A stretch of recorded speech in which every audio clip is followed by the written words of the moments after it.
Good day, and welcome to our series of meditations, Veiled Truths.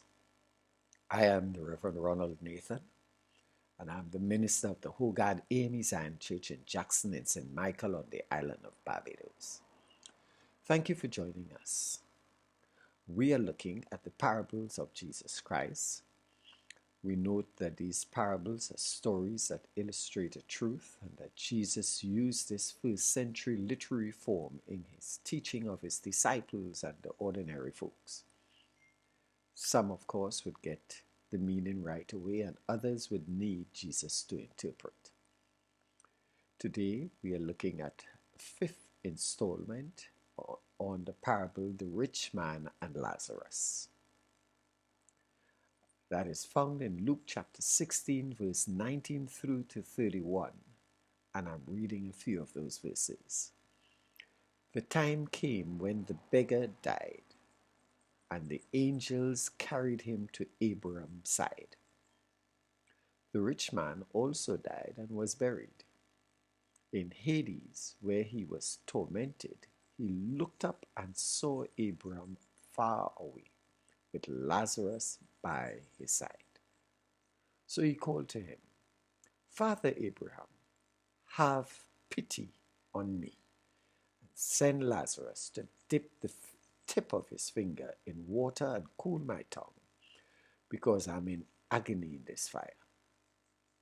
But Abraham replied, Son, remember that in your lifetime you receive your good things, while Lazarus received bad things. But now he is comforted here, and you are in agony. Go to hell. Those are tragic words we utter without any realization of what the full implication of those words may mean.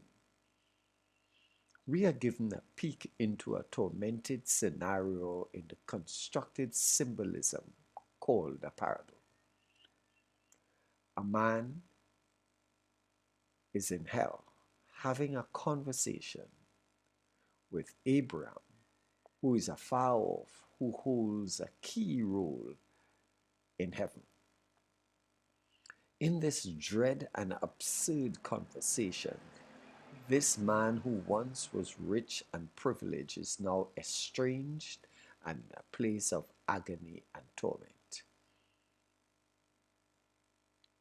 This formerly rich man suggests that Lazarus be sent to relieve his thirst with a drink, a drop of water on his tongue.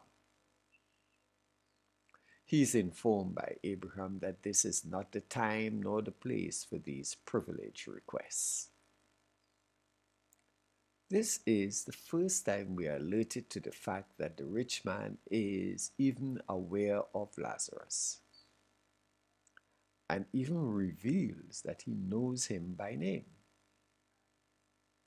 A fact that must seem a bit ironic, seeing that in the land of the living he was indifferent to the poor man and his suffering at his own gateway. What is even more surprising is that this rich man, or formerly rich man, asked for Lazarus to come to his aid. Please note, he still does not talk to Lazarus directly. He speaks past Lazarus to Abraham.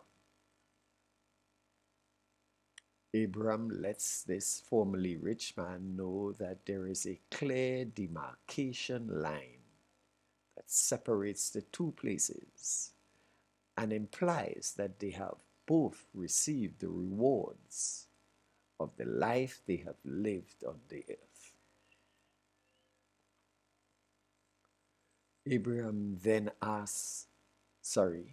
the rich man then asked for Lazarus to go back to the land of the living to warn his family about the dread of a life without God. To which Abraham again reveals that this is not the rich man's call to make. The point being made is that a privileged life without compassion does not translate into a privileged existence in the future life. Also, a life faced with inequality and injustice does not translate to the same in the future life. The words of the Old Testament sage comes to mind. He has showed you, O man, what is good, to do justly, love mercy, and to walk humbly with your God. We are the children of God, destined to produce fruit for his kingdom in the now and the hereafter. Jesus the Christ taught the people many things by parables. That which was veiled has been revealed. Let us learn from these earthly stories and draw nearer to God.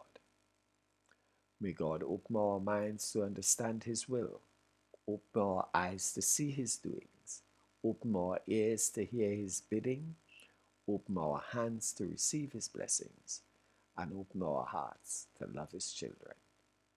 Amen. May God bless you and have a great day.